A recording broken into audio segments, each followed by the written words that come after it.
I'm speaking to you today from the Treaty Room in the White House, the same spot where on October of 2001, President George W. Bush informed our nation that the United States military had begun strikes on terrorist training camps in Afghanistan.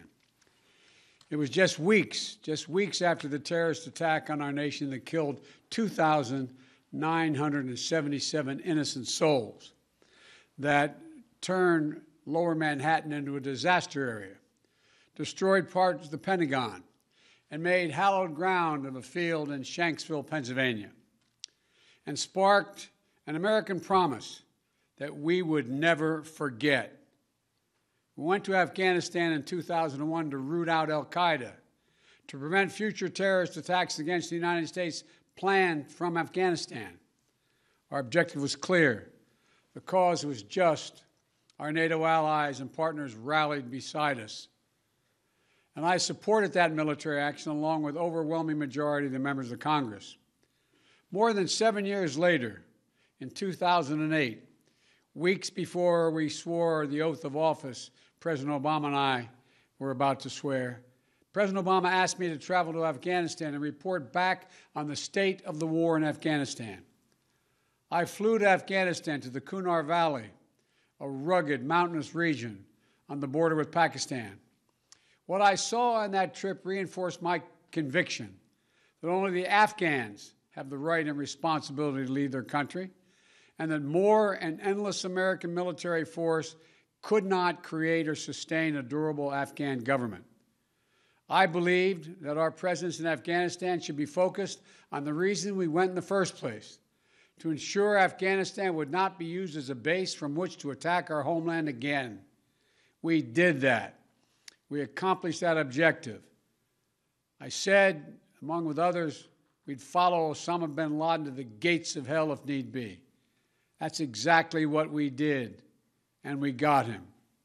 It took us close to 10 years to put President Obama's commitment into form, and that's exactly what happened. Osama bin Laden was gone. That was 10 years ago. Think about that. We delivered justice to bin Laden a decade ago, and we've stayed in Afghanistan for a decade since. Since then, our reasons for remaining in Afghanistan have become increasingly unclear, even as the terrorist threat that we went to fight evolved. Over the past 20 years, the threat has become more dispersed, metastasizing around the globe. Al-Shabaab in Somalia, al-Qaeda in the Arabian Peninsula, al-Nusra in Syria, ISIS attempting to create a caliphate in Syria and Iraq and establishing affiliates in multiple countries in Africa and Asia. With the terror threat now in many places, keeping thousands of troops grounded and concentrated in just one country at a cost of billions each year makes little sense to me and to our leaders.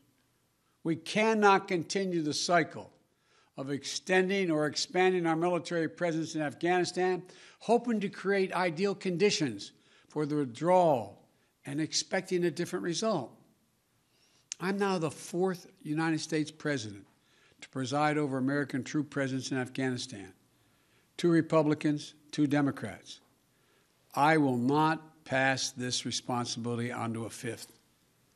After consulting closely with our allies and partners, with our military leaders and intelligence personnel, with our diplomats and our development experts, with the Congress and the Vice President, as well as with Mr. Ghani and many others around the world, I've concluded that it's time to end America's longest war. It's time for American troops to come home.